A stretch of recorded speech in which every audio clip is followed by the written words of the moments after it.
Hello, Wolfpack fans. It's Marcy Bullock with Communicating with Confidence. This is going to be a two-part video to help you. I don't like to call it public speaking because that sounds too formal, but it's going to help you to communicate to groups. We're going to talk today about the structure of a great presentation in this two-part video series, the most often missed secret to a presentation that delivers useful content, a big secret. I'm going to tell it to you today. We're going to talk about choosing the right powerful stories to crystallize the content for your audience, making for a memorable talk, because if they don't remember what you said, you're not going to be successful. We're going to try to inspire action and motivate new thinking with your message. We're going to think about overcoming stage fright. We all get those butterflies, and it's funny because I saw some research that said the biggest fear people have is public speaking over sharks, and it's not even life-threatening. And we're also going to talk about the most important qualities of a strong presenter. So let's move right into the meat of this and get to how to structure. What do you want to do? That's the first thing you have to decide when you are presenting. What is the objective of this presentation? So in my first slide, I showed you my objectives. You have a certain topic. Maybe you're given 3 minutes, but you must have an objective. Maybe you're given an hour. What do you want that audience to walk away with? So as I showed you in my first slide, these are the things I want you to walk away with. Now remember, I don't think you'll remember all of them, but I'm going to do my best. Also think about how you want the audience to react.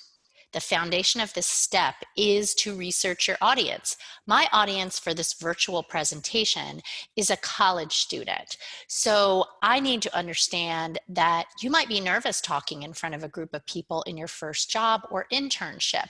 The why of you is why do I want to listen to how to speak in front of a group? Well, because I want to get a great job when I graduate. I want to make money. I want to be successful. And in order to do that, I need to develop this career competency because it's one of the top career competencies people in the employment world seek: communication. Here's the biggest secret. All right, I'm letting this one out right now, is know your audience. I would not give the same presentation to you that I would give to colleagues who have 10 years of experience, who are working in the world and are trying to fine-tune their communication skills. I need to understand the level of knowledge of the people in my audience. I need to understand how they like to receive information. And remember that I'm trying to motivate you, not give you a lecture. So I have the 3 I's that I think are very important: inform, inspire, and incite. I would like to present the group's wants and needs, not what I think is important and what I need, but what the audience of this talk wants and needs. So again, I have to know that ahead of time. I have to. Plus, I'm super passionate about this topic. I was a communication major undergrad. I show emotion when I talk. You don't have to do it the same way I do. You're going to find your own personal style. So I'm trying to inspire you in addition to giving you content, and finally incite action. So what do you want that audience to do when they leave this presentation? You'll see what I want you to do at the end of webinar number 2 in this series. You must know yourself, presenters. What are your presentation limits? What are you really excited about? Hopefully you can talk about those things. And what do you need to do to get energized? Maybe you need to listen to a pump up song. Whatever you do when you're excited is what you should do in a presentation, because the audience can tell if you're being authentic. Here we go with stage fright. The butterflies, they're going. I've got to get them in formation. So I'm going to rehearse this. I'm not going to be up there fumbling around, wait, what was my next bullet point? I will have practiced it. I'm arriving early to get settled in so that I don't have to talk too fast.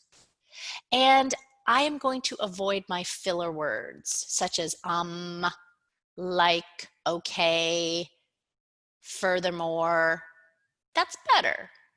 However, that's better. And on the other hand, I want to take slow, deep breaths and visualize success. Athletes do this all the time. In my podcast interview with a former NC State athlete, he told me he was the best free throw shooter on the NC State basketball team for the championship team in 1983. His name is Terry Gannon. He said, I visualized the ball going in the net.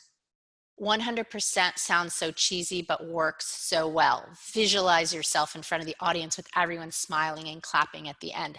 Close your eyes and see it. Now make a plan. I was planning out this how to communicate presentation. I have 3 to 5 main ideas I want to share. Don't go over that. I have resources and I have outlined this. I showed you that at the very beginning of the presentation. And now I'm going to move into my outline. So there's an opening. Maybe a statistic you want to share, maybe a grabber, something to get their attention so they can either decide, should I look at my phone and check my text messages? What am I going to eat for dinner tonight? Should I make a list of groceries?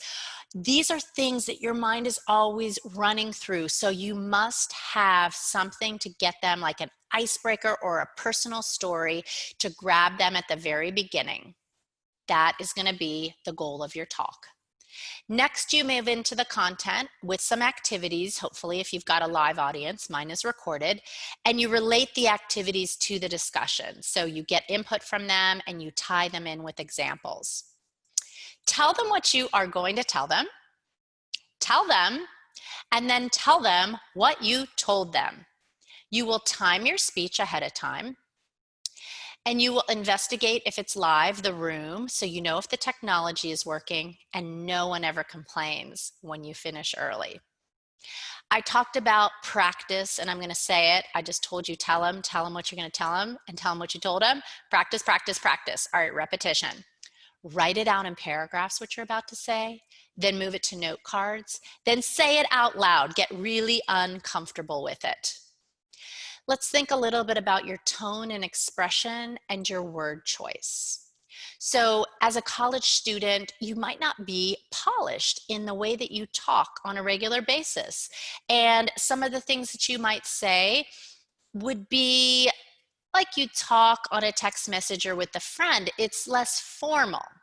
So instead of having phrases that might undermine your credibility, like you see on the left side, which are maybe a little bit more slang or not professional and polished, you want to change those to the words on the right.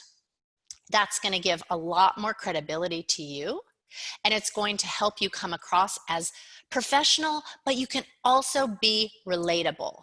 So you might do something that helps you to connect to the audience, and that's going to help them to see that you're not just this intimidating figure up behind a lectern.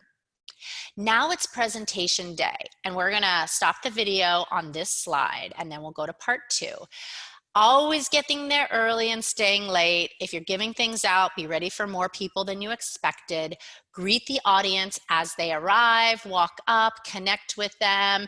This helps them to see that you're a human being. And then when you're presenting, you do not want to be a robot that is standing in one place. You don't want to touch your face. You don't want to put your hands in your pocket. You want to have normal gestures like I'm having right now, just like a conversation. And you can move around. If I was standing up, I would demonstrate that. All right, stay tuned for part 2.